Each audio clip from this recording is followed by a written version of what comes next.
ಅಪ್ಪ ತಂದೆ, ಪ್ರಪಂಚದಲ್ಲಿ ತುಂಬ ಬಡತನ ಪೂಜೆ ಅಂದರೆ ಇದೇ ಅನಿಸುತ್ತೆ. ಸ್ವೀಕಾರ ಮಾಡ್ಕೊ, ನನ್ನ ಕಷ್ಟನ ಬೇಗ ಬಗೆಹರಿಸು. ನಿನಗೆ ಆರತಿ ಮಾಡೋಣಂದರೆ ನನ್ನಿಂದ ಸಾಧ್ಯವಾಗ್ತಾ ಇಲ್ಲ. ಅದೇ ನನಗೆ ಬೇಜಾರಾಗ್ತಾ ಇರೋದು.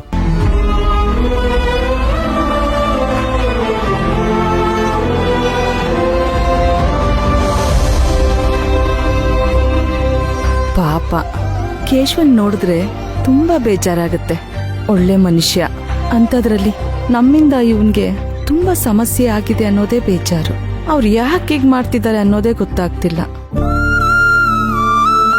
ಕತ್ಲಲ್ಲಿರೋ ರಹಸ್ಯನ ಭೇದಿಸೋದು ಎಷ್ಟು ಕಷ್ಟನೋ ಹಾಗೆ ನಮ್ಮ ಯಜಮಾನ್ರ ಮನ್ಸನ್ನ ತಿಳ್ಕೊಳ್ಳೋದು ಅಷ್ಟೇ ಕಷ್ಟ ಆಗಿದೆ.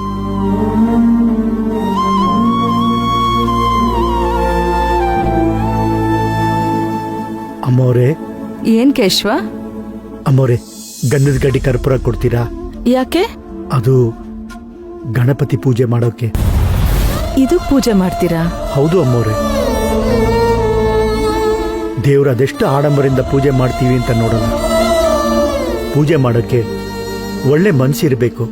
ಹೌದು ಕೇಶವ, ನೀನ್ ಹೇಳ್ತಾ ಇರೋದು ಸರಿ ಇದೆ. ಹೋದ್ಸಲ ನಮ್ಮ ಮನೇಲಿ ನಾವೆಲ್ಲರೂ ಸೇರಿ ಹಬ್ಬ ಮಾಡಿದ್ವಿ. ನಮ್ಮಿಬ್ಬರು ಮಕ್ಕಳಿಗೆ ಗಣಪತಿ ಹಬ್ಬ ಅಂದ್ರೆ ಪಂಚಪ್ರಾಣ. ಗಣಪತಿ ಹಬ್ಬನ ತುಂಬಾ ಗ್ರ್ಯಾಂಡ್ ಆಗಿ ಮಾಡಿದ್ವಿ. ಮೋದಕ, ಲಡ್ಡು, ಹೋಳಿಗೆ ಅಂತ ಗಾಯತ್ರಿ ಬೆಳಗ್ಗೆನೆ ಎದ್ದು ಕೆಲಸ ಶುರು ಮಾಡ್ತಿದ್ಲು. ಆದ್ರೆ ಈ ಸಲ ನಾವೆಲ್ಲರೂ ದಿಕ್ಕಾಪಾಲಾಗ್ಬಿಟ್ವಿ. ಯಾರು ಎಲ್ಲೆಲ್ಲಿದ್ದಾರೋ ಆ ಗಣಪತಿಗೆ ಗೊತ್ತು. ಆ ಖುಷಿ ದಿನಗಳು ಮತ್ತೆ ಬರುತ್ತೋ ಇಲ್ವೋ ಗೊತ್ತಿಲ್ಲ ಅಮ್ಮೋರೆ. ಬೇಜಾರ ಮಾಡ್ಕೋಬೇಡ ಕೇಶವ, ಎಲ್ಲ ಒಳ್ಳೇದಾಗುತ್ತೆ. ಇರು, ಊದ್ಗಡ್ಡಿ ಕರ್ಪೂರ ತಗೊಂಬಂದ್ ಕೊಡ್ತೀನಿ. ಮಕ್ಕಳು ಎಲ್ಲಿದ್ದರೋ ಏನೋ, ಹಬ್ಬ ಮಾಡ್ತಿದ್ದರೋ ಇಲ್ವೋ. ಮೊನ್ನೆ ತನಕ ಎಷ್ಟೇ ಕಷ್ಟ ಬಂದ್ರು ಕೈ ಹಿಡಿದು ಕಾಪಾಡಿದ್ಯಾ ನೀನು. ನನ್ನ ಜೀವನಕ್ಕೆ ದಾರಿ ತೋರಿಸಿದ್ಯಾ. ಈಗಲೂ ಕೈ ಬಿಡ್ಬೇಡ ದೇವ್ರೆ, ನನ್ನನ್ನು ಕಾಪಾಡಪ್ಪ. ಮತ್ತೆ ನನ್ನ ಹೆಂಡತಿ ಮಕ್ಕಳನ್ನ ನನ್ನ ಜೊತೆ ಸೇರೋ ಹಾಗೆ ಮಾಡಪ್ಪ.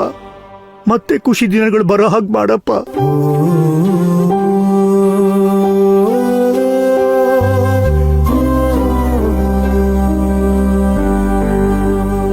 ತಗೋ ಕೇಶವ, ಅದ್ರಲ್ಲಿ ಕಾಡಿಗೆ ಇದೆ, ಕಣ್ ಬರೆದ್ಬಿಡು, ಚೆನ್ನಾಗ್ ಕಾಣುತ್ತೆ. ಆಯ್ತಮ್ಮ.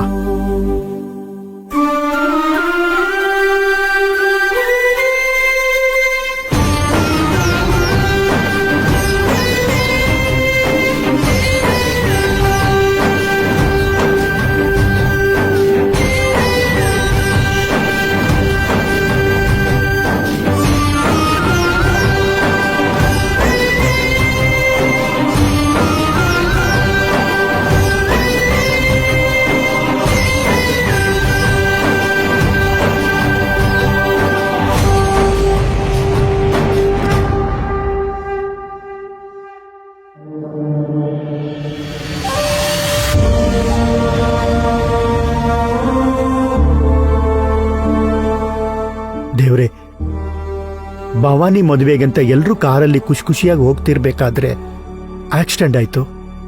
ನಾನು ಸಾಯೋ ಪರಿಸ್ಥಿತಿಲಿರ್ಬೇಕಾದ್ರೆ ಯಜಮಾನ್ರು ಕಾಪಾಡಿ ನನ್ನನ್ನು ಇಲ್ಲಿ ಕರ್ಕೊಂಬಂದ್ರು. ನಡೆಯಕ್ಕೂ ಆಗದೆ ಕೈಕಾಲು ಫ್ರ್ಯಾಕ್ಚರ್ ಆಗಿದ್ದಾಗ ಗುರುತು ಪರಿಚಯ ಇಲ್ದವ್ರನ್ನ ಮನುಷ್ಯತ್ವದಿಂದ ನನಗೆ ಚಿಕಿತ್ಸೆ ಕೊಡಿಸಿದ್ರು. ದೇವರೇ ಯಜಮಾನ್ರ ರೂಪದಲ್ಲಿ ಬಂದಿದ್ದಾರೆ ಅಂತ ಅನ್ಕೊಂಡೆ. ಆದರೆ ನನ್ನನ್ನು ಬಂದಿ ಮಾಡಿಬಿಟ್ಟಿದ್ದಾರೆ. ಯಾಕೆ ಈಗ ಆಗ್ತಾ ಇದೆ ಅಂತ ನನಗೆ ಗೊತ್ತಿಲ್ಲ. ಬದುಕಕ್ಕೂ ಆಗ್ತಾ ಇಲ್ಲ, ಸಾಯಕ್ಕೂ ಆಗ್ತಾ ಇಲ್ಲ. ಇದಕ್ಕೊಂದು ಪರಿಹಾರ ನೀನೇ ಕೊಡಪ್ಪ. ಯಾಕಪ್ಪ ಅಳ್ತಾ ಇದೀಯಾ? ನನ್ ಗಂಡನಿಂದ ನಿನ್ಗೆ ಅನ್ಯಾಯ ಆಗಿದೆ.